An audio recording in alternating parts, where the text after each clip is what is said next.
नमस्कार, मी डॉक्टर पारुल दिवाण कुलकर्णी आणि मी एक स्पीच लँग्वेज पॅथॉलॉजिस्ट आहे। या सत्रात आपण जाणून घेणार आहोत प्रोफेशनल व्हॉइस युजर्स बद्दल। पद्मविभूषण लता मंगेशकर यांचं एक फेमस गाणं आहे, मेरी आवाज ही पहचान है। हे जवळपास आपल्या सगळ्यांनीच ऐकलं असेल आणि काही व्यक्तींच्या बाबतीत ही लाईन अगदी अचूक आहे। अमिताभ बच्चन, बाळासाहेब ठाकरे, श्रेया घोषाल, राणी मुखर्जी किंवा काही अशा व्यक्ती आहेत ज्यांच्या आवाजावरून आपण लगेच ओळखू शकतो की कोण बोलत आहे। ही सगळी व्यक्तिमत्व आपला आवाज व्यवसायाकरता म्हणजे प्रोफेशनली वापरतात, सो त्यांचं दैनंदिन रोजीरोटी याच्यावर अवलंबून आहे। प्रोफेशनल व्हॉइस युजर्स म्हणजे नक्की कोण?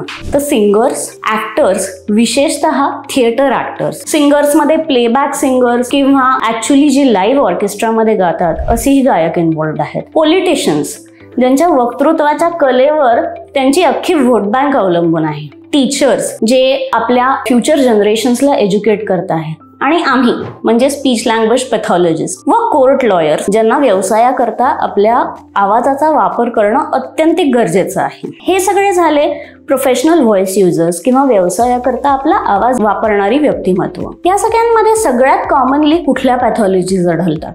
तर व्होकल फोल्ड्सवर गाठी किंवा नोड्यूल्स तयार होणे, पॉलिप्स तयार होणे म्हणजे छोट्या छोट्या पुटकुळ्या तयार होणे, स्वरयंत्राला सूज येणे म्हणजे लॅरिंजायटिस किंवा प्रोलॉंग्ड व्होकल फटीग नंतर कधी कधी व्होकल कॉर्ड पॅरालिसिस होणे, तर हे एक किंवा दोन्ही व्होकल फोल्ड्सवर दिसू शकतात। प्रोफेशनल व्हॉइस युजर्सने थोडे जरी बदल झाले तरी तातडीने ENT सर्जन किंवा व्हॉइस थेरपिस्ट किंवा स्पीच थेरपिस्टचा सल्ला घेणं अत्यंत गरजेचं आहे, कारण की हे थोडे फरक त्यांना खूप महागात पडू शकतात। फरक झाल्यानंतर कन्सल्टेशन घेणं एक गोष्ट, पण आपण प्रिव्हेंटिव्ह काय काय केलं पाहिजे, काय काय टाळता येऊ शकतं?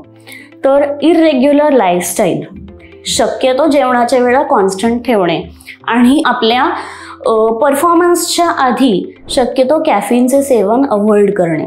माईकचा वापर जरूर करावा, म्हणजे तुम्हाला आवाज बेटर प्रोजेक्ट करता येतो किंवा आवाजावर खूप ताण येत नाही। धूम्रपान किंवा मद्यपान जितकं शक्य होईल तितकं टाळावं। सतत ओरडून बोलणे टाळावे आणि सगळ्यात महत्त्वाचं म्हणजे भरपूर हायड्रेशन, दिवसातून कमीत कमी 8 ते 10 ग्लास पाणी पिणं हे अत्यंत गरजेचं आहे। प्रॉब्लेम झाला की आपण डॉक्टरांकडे किंवा थेरपिस्टकडे जातोच, पण इन जनरल आपल्या आवाजाची काळजी कशी घेतली पाहिजे म्हणजे प्रोफेशनल व्हॉइस युजर्सने सुद्धा आणि इन जनरल पॉप्युलेशनने सुद्धा, हे आपण आपल्या पुढच्या सदरात बघू व्होकल हायजीन प्रोग्राममध्ये।